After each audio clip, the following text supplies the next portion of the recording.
Dalam bincang-bincang kecil tentang filsafat di warung-warung kopi bersama teman-teman, saya seringkali mendapati pertanyaan, apakah saya bisa menjadi seorang filsuf?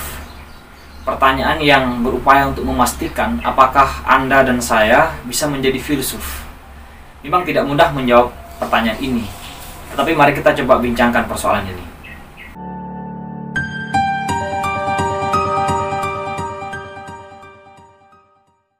Pertanyaan apakah saya bisa menjadi filosof memang lebih banyak dinyatakan oleh teman-teman yang tidak berada di jurusan filsafat. Sebagian dari mereka jurusan ilmu politik, jurusan sosiologi, psikologi, antropologi, dan ada juga yang dari fakultas hukum.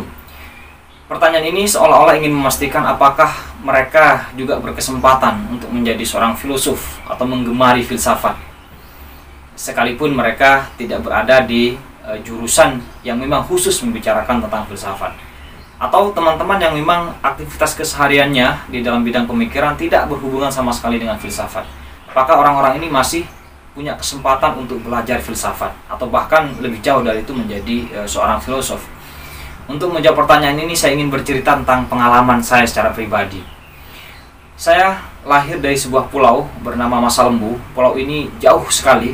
Kalau kita mau ke pulau ini harus menempuh perjalanan laut selama 16 jam dari Surabaya ke arah utara ya, menuju Kalimantan, ke arah Kalimantan. Jadi pulau ini berada antara Kalimantan dan Jawa.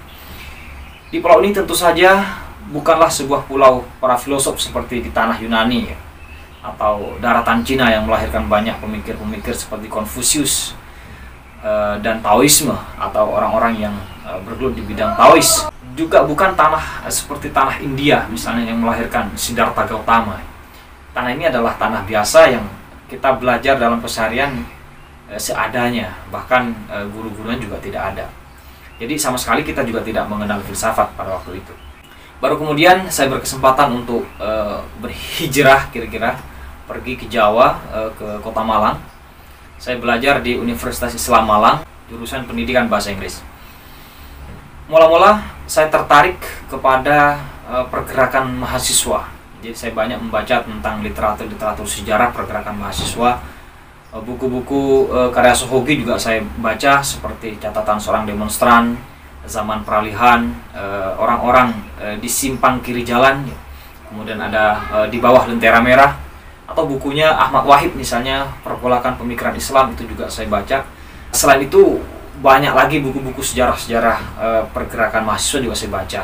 Hasil bacaan itu yang kemudian saya rangkum, saya tuliskan dalam buku Pergulatan Politik Mahasiswa ya. Mungkin teman-teman tertarik pada buku ini bisa dicari nanti.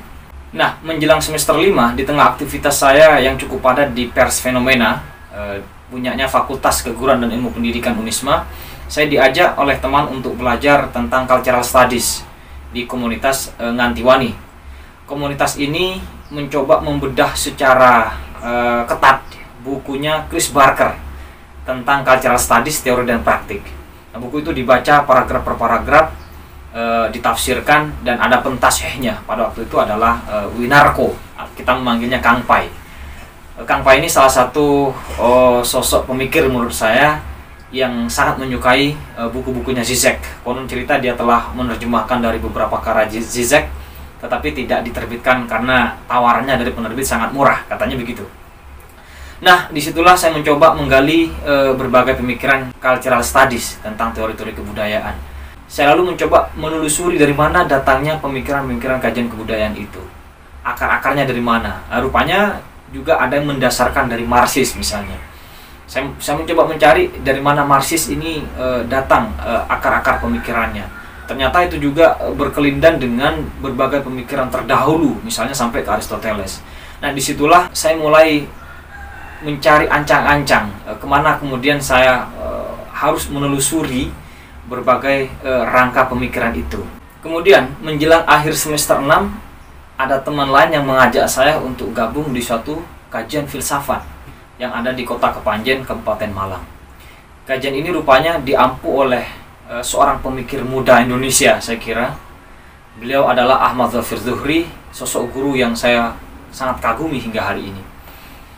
Sosok guru yang banyak mengubah tentang pemikiran saya terutama.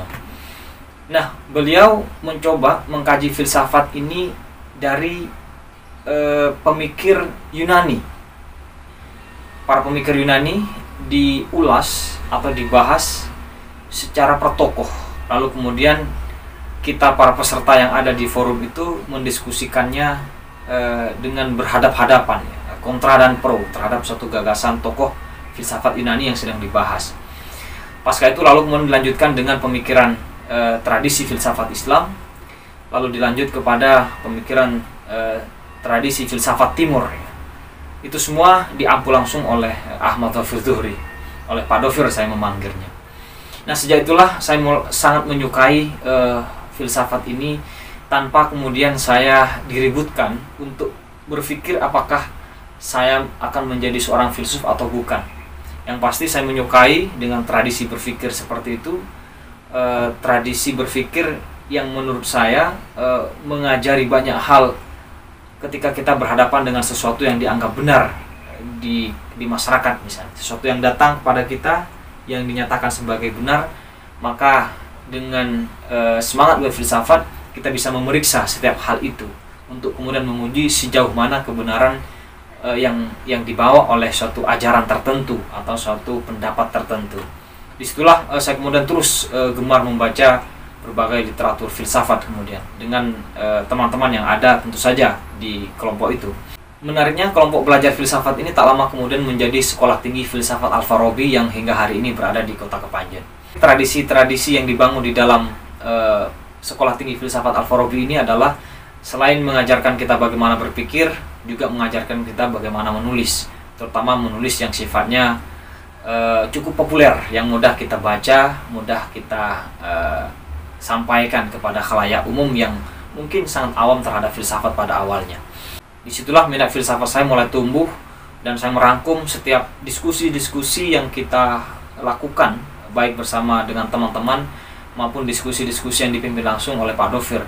Lalu kemudian saya jadikan satu buku yang saya kasih judul Berjabat Tangan dengan Filsafat. Itu buku, jika teman-teman berminat mungkin bisa dicari nanti. Dari semua cerita ini apa yang kita bisa ambil? Kalau kita kembali kepada pertanyaan awal tadi, apakah saya dan teman-teman sekalian bisa menjadi seorang filsuf? Dengan ini, saya secara pribadi yang tidak punya background apapun di bidang filsafat, tidak punya pengalaman apapun awalnya, ternyata saya masih bisa masuk ke dalam komunitas filsafat. Saya boleh belajar filsafat. Artinya apa? Bahwa teman-teman yang berada di jurusan-jurusan lain, jurusan yang bukan filsafat, boleh-boleh saja untuk belajar filsafat, tidak ada soal. Bahkan kalau kita coba lihat berbagai pemikir yang besar kemudian bidang ahlinya justru di bukan filsafat. Misalnya Jürgen Habermas misalnya, yang seorang ahli komunikasi yang juga ternyata menjadi seorang filsuf. Wittgenstein misalnya, seorang pengajar, awalnya pernah ngajar di sekolah dasar, lalu kemudian tertarik kepada filsafat dan merumuskan teori-teori filsafat yang sangat memukau.